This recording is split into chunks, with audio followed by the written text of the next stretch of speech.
All right, real estate friends, are you ready for my third piece of advice for new agents? Let's get to it. Hey everybody, it's Jared Hill, your education agent with the Agent First group over here at eXp Realty. And we're in the middle of a series that I'm really excited to share with you. It is advice for brand new agents.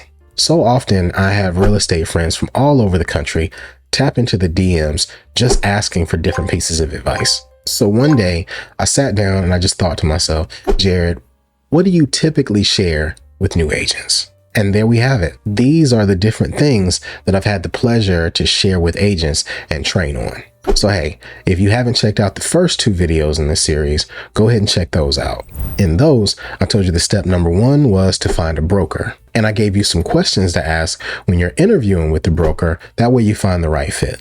And then step two was to learn the contract and why that's so important. Now let me give you the third piece of advice. But before we do that, you know what you got to do.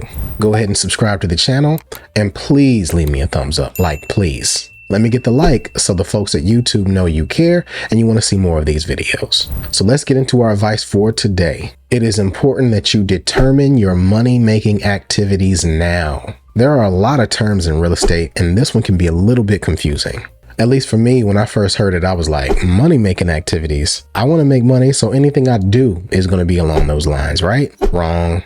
There are lots of activities that you can focus on when you're building a business, but there are certain specific activities and proven strategies that attract and convert clients. Now, it really all boils down to having real estate conversations, but you'll need to take the time to intentionally nail down the things that you are going to do to make that happen. What are you going to block off or prioritize in your schedule to ensure that you're having conversations with people that want to buy or sell real estate now or in the future? So what I want to do is share with you a few of the more common money-making activities that you may want to start thinking about incorporating. You've got open houses, there's door knocking, making cold calls, going to different functions and networking. And I don't mean going out to party.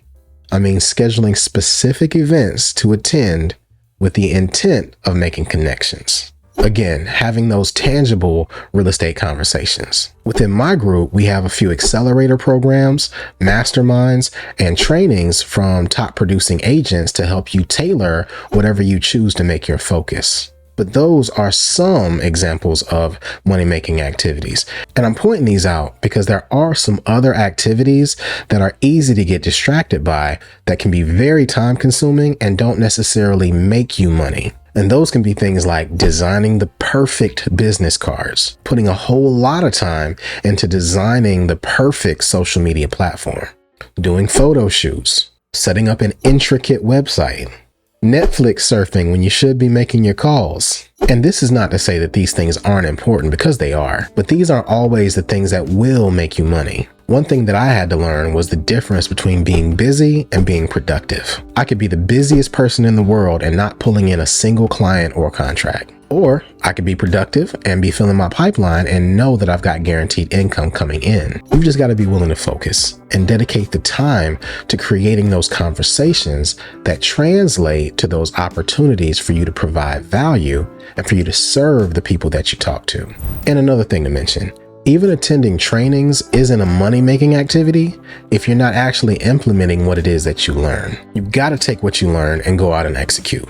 You can't align yourself with top-notch training and then once it's done, not go out and practice what you just soaked in. So one of the best ways in being effective is you've got to be completely clear. Time block what's necessary, write it down, schedule it out, and dedicate that time uninterrupted to what you choose to do that will actually bring you business. But why is it so important that we identify these money-making activities so early on? Well, when you're new, there are so many things that can distract you and keep you too busy to do anything else. I've heard from so many agents that go through our trainings say that they regret not doing this or that sooner. Or the whole, if I'd have just done this, then I'd be here by now.